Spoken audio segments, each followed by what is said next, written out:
লেখা নিশাত জাহান নিশি। হোয়াট? তুই এখন বড় আপন ননদের সাথে দেখা করতে যাবি? রীতিমতো অবিশ্বাস করছিস তুই তরুণকে? এই, গতকাল রাতে না তোকে বলেছিলাম তরুণ মানসিকভাবে হয়তো কোনো কারণে ডিস্টার্ব হয়ে আছে, আর এই কারণেই তোর সাথে এমন, ওর বাবা মায়ের সাথে, ইনফ্যাক্ট আঙ্কেল আন্টির সাথেও বাজে ব্যবহার করছে। তাছাড়া তরুণের আম্মু তো বলেই গেছেন কয়েকদিনের জন্য তোকে তরুণের থেকে দূরে থাকতে। তরুণের মন মর্জি বা মানসিক সমস্যাগুলো ঠিক হয়ে উঠলেই তারা তোকে এই বাড়ি থেকে নিয়ে যাবেন। কেন নিজে নিজে এত পাকনামো করতে যাস? হ্যাঁ? সন্দেহজনক দৃষ্টিতে আমি রাফায়েত ভাইয়ের দিকে তাকালাম। তাৎক্ষণিক ভ্রু যুগল খরতভাবে কুঁচকে আমি রাফায়েত ভাইয়ের দিকে প্রশ্ন ছুড়ে বললাম, কি বললে তুমি? শাশুড়ি মা বলে গেছেন তরুণের থেকে আমাকে দূরে থাকতে? আমার হাজব্যান্ড থেকে আমাকে দূরে থাকতে বলে গেছেন? অহংকার তারাই করে যারা বিনা পরিশ্রমে সব কিছু পায়। যিনি নিজের পরিশ্রমে সাফল্য অর্জন করেন তিনি অন্যের থেকে। ডিভোর্সি নারী মানে এই নয় যে সে সংসার করতে পারেনি, নিতে ব্যর্থ হয়েছে। এমনও হতে পারে যে সে একজন ব্যর্থ পুরুষের হাতে থেকে মুক্তি পেয়েছে। তুমি অসংখ্য ভাষায় বিশেষজ্ঞ হতে পারো, কিন্তু তুমি যদি কারোর নীরবতার ভাষা বুঝতে না পারো তাহলে তুমি তার কাছে পরাজিত। মানুষকে আপন করে রাখা মানে হয় পৃথিবীর সবচেয়ে বেশি কঠিন কাজ।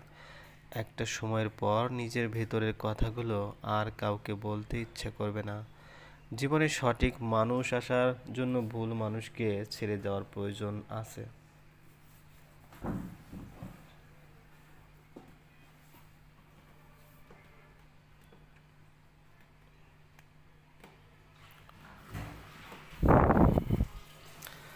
ব্যর্থতা কখনো আপনাকে টপকে যেতে পারবে না যদি আপনার মধ্যে সফল হওয়ার আমরা সেই জিনিসটাকে বেশি পছন্দ করি যেটা পাওয়া প্রায় অসম্ভব।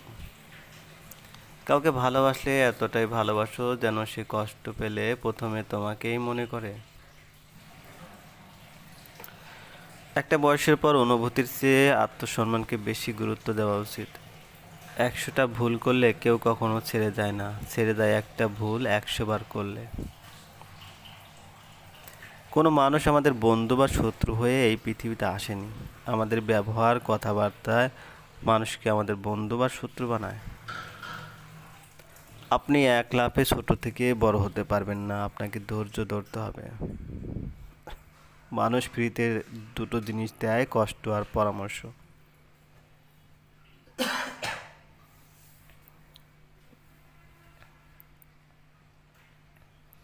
যোগ্যরা যোগ্য স্থান পেলে বিনয় হয়, আর অযোগ্যরা যোগ্য স্থান পেলে অহংকারী হয়। সত্যিকারের বন্ধু সেই যে তোমার অতীতকে গ্রহণ করে, তোমার বর্তমানকে সমর্থন করে এবং তোমার ভবিষ্যৎকে উৎসাহিত করে। ভালো থাকাটা নিজেই তৈরি করে নিতে হয়, আর যদি অন্য কেউ ভালো থাকতে অনুপ্রাণিত করে তাহলে সেটা সৌভাগ্যের কথা। অদ্ভুত বাস্তবতা, অবৈধ পথের ধনী মানুষ সমাজে সম্মানিত, আর বৈধ পথের গরিব মানুষরা সমাজে অবহেলিত। এই 4টে লক্ষণ দেখলে বুঝে নেবেন আপনার খুব কাছের মানুষরাই আপনার অজান্তে আপনাকে হিংসা করে। নাম্বার 1, যখন দেখবেন আপনার যে কোনো সাফল্যকে সে ছোট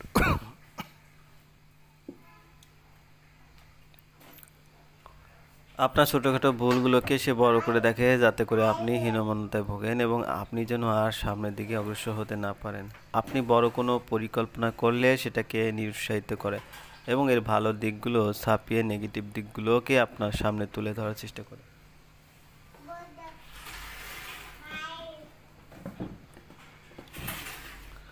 এরা কোনো কারণ ছাড়াই মুখে মুখে আপনার প্রশংসা করে। ধ্যাত, পথে যেন ফুরোচ্ছে না। না জানি শিলা আপু কতক্ষণ যাবৎ আমাদের জন্য অপেক্ষা করছেন, হয়তো খুব বিরক্ত হচ্ছেন আমাদের প্রতি। সঙ্গে সঙ্গে তিনি আমার থেকে উৎসুক দৃষ্টি সরিয়ে নিলেন। নিশ্চয়ই বুঝতে পেরেছেন আমি প্রসঙ্গ ঘোরানোর চেষ্টা করেছি। সরু রাস্তায় ব্যথিত দৃষ্টি নিক্ষেপ করলেন তিনি। মেঘ জমেছে তার মনে, জানি না কি সে কারণ। আমার মুখ থেকে ঠিক কোন কথাটি শোনার জন্য তিনি হঠাৎ এত তৎপর হয়ে উঠেছিলেন। আমি কখন তার প্রেমে পড়েছিলাম কিনা তা জানতে? যদি বলি হ্যাঁ, শত সহস্রবার আমি তোমার প্রেমে পড়েছিলাম, তোমার মুগ্ধ করা চাহনির প্রেমে পড়েছিলাম। তোমার কথার মায়ায় নিগড়ভাবে জড়িয়েছিলাম, তোমার বিরহে অষ্টপ্রষ্ট হয়ে কেঁদেছিলাম, তোমার একটুখানি ভালোবাসার অভাবে ভিতরে ভিতরে ডুকরে মরেছিলাম, তোমাকে হারানোর বিচ্ছেদ কাঙ্গাল হয়ে ঘুরেছিলাম। তবে কি তুমি ফিরিয়ে দিতে পারবে আমায় সেই হারানোর দিনগুলো? তোমাকে ঘিরে আমার বিয়ের আগের সমস্ত অনুভূতিগুলো পারবে ফিরিয়ে দিতে প্রতীক্ষার সেই বিষাদময় প্রহরগুলো? অতীত জীবনে আবারও ফিরিয়ে নিতে পারবে আমায়? না, পারবে না, কখনো না, কখনো তুমি পারবে না। কারণ এখন আমি বিবাহিত, স্বামী, সংসার, গর্ভে বেড়ে ওঠা বাচ্চাও আছে আমার। তাই এখন পুরনো অতীত ঘেঁটেও কোনো লাভ নেই। কোনোভাবে আমি অতীত ঘেঁটে বর্তমানকে অশুদ্ধ করতে চাই না। লোকটির ভগ্ন দৃষ্টি থেকে দৃষ্টি সরিয়ে নিলাম আমি। খেয়াল করে দেখলাম কিছুক্ষণ পর পর তিনি নাক টানছেন। শুনেছি মানুষের কান্না যখন চোখে জমে থাকে, চোখ ভাসিয়ে তারা কাঁদতে পারে না, তখন নাকি চোখের জলগুলো নাকের জল হয়ে গড়িয়ে পড়ে। অবশ্য শুধু শুনেছি বললে ভুল হবে, নিজের ক্ষেত্রেও অনেকবার তার প্রমাণ পেয়েছি। রাস্তা থেকে দৃষ্টি সরিয়ে রাফায়েত ভাই নিছক মৌন দৃষ্টিতে আমার দিকে তাকালেন। শোকাহত গলায় বললেন, ভাগ্যিস কখনো প্রেমে পড়িসনি। আমার এই ভাগ্যের সুখ কোথায় আছে? প্রেমে পড়লে হয়তো এতদিনে সুস্থভাবে শ্বাস নিয়ে বেঁচে থাকতে পারতাম না আমি। তোকে ঠকানোর যন্ত্রণায় ধুকে ধুকে শেষ হয়ে যেতাম। একপাক্ষিক যন্ত্রণা না হয় এখন সহ্য করতে দিচ্ছি, দ্বিপাক্ষিক যন্ত্রণায় আমি নিঃস্ব হয়ে যেতাম। উপরওয়ালা যা করেন নির্ঘাত ভালোর জন্যই করেন। কোনো রূপ ভাবান্তর হলো না আমার। কেবল দীর্ঘশ্বাস ছেড়ে মাথা নুয়ে নিলাম। এই মুহূর্তে লোকটির প্রতি দুর্বল হলে চলবে না আমার। নিজেকে শক্ত রেখে তরুণের সাথে জড়িত বর্তমান এবং ভবিষ্যৎ নিয়ে ভাবতে হবে আমার।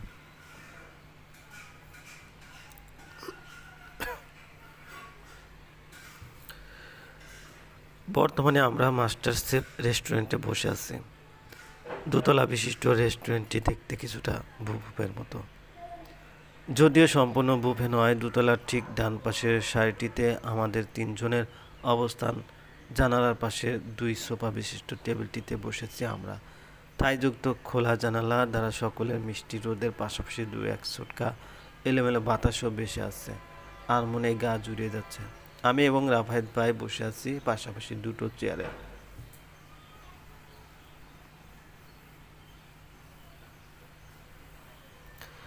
আমাদের সামনে রাগান্বিত ভঙ্গিতে বসে আছেন শিলা আপু, দৃষ্টিতে অপার তিক্ততা ওনার। কেমন যেন চোখ পাকিয়ে তিনি আমাদের দিকে তাকিয়ে আছেন। হয়তো এই মুহূর্তে তিনি আমাদের সহ্য করতে পারছেন না, ভয়ে এই মুহূর্তে গলা শুকিয়ে কাঠে পরিণত হচ্ছে আমার। এর মধ্যে হঠাৎ রাফায়েত ভাই ওনার ডান হাতের কনুই দ্বারা আমার বা হাতের মাংসপেশিতে হালকা খোঁচা মারলেন। ঠোঁটের কাছে বা হাত ঠেকিয়ে তিনি মিনমিন গলায় বললেন, যা বলার তাড়াতাড়ি বল। মহিলা যেভাবে আমাদের দিকে তাকিয়ে আসছে, মনে হচ্ছে এক্ষুনি আমাদের আস্ত চিবিয়ে খাবে। সাংঘাতিক চাতেল টাইপ মহিলা। জেরা করার জন্য আর মানুষ পেলি না। গলা খাকিয়ে উঠলাম আমি। রাফায়েত ভাইয়ের কাছ থেকে খানিক সরে এসে জোরপূর্বক হাসি টেনে শিলা আপুর দিকে তাকালাম। অতঃপর স্তব্ধ গলায় শুধালাম, কেমন আছেন আপু? গা ছাড়া ভাব নিলেন তিনি। বুকের মাঝখানে দু হাত গুজে তিনি গাম্ভীর্যপূর্ণ গলায় পাল্টা প্রশ্ন শুরু বললেন, হঠাৎ আমাকে এখানে ডেকে আনার কারণ কি? সকাল হতে না হতে এই জরুরি তলব?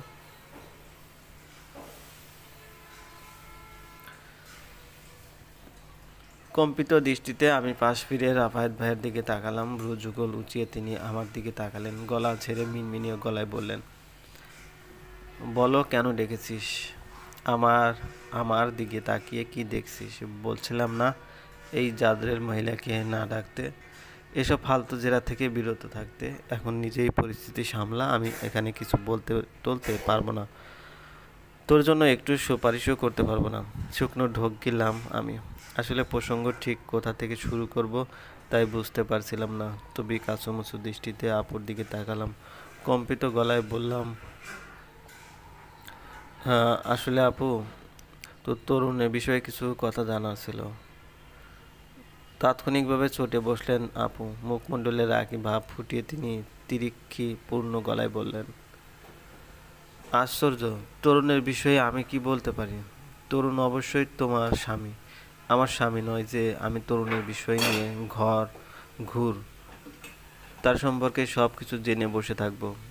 কোনো দিকে কালক্ষেপণ না করেই আমি স্পষ্ট গলায় বললাম, বিষয়টি আসলে এমন নয় আপু।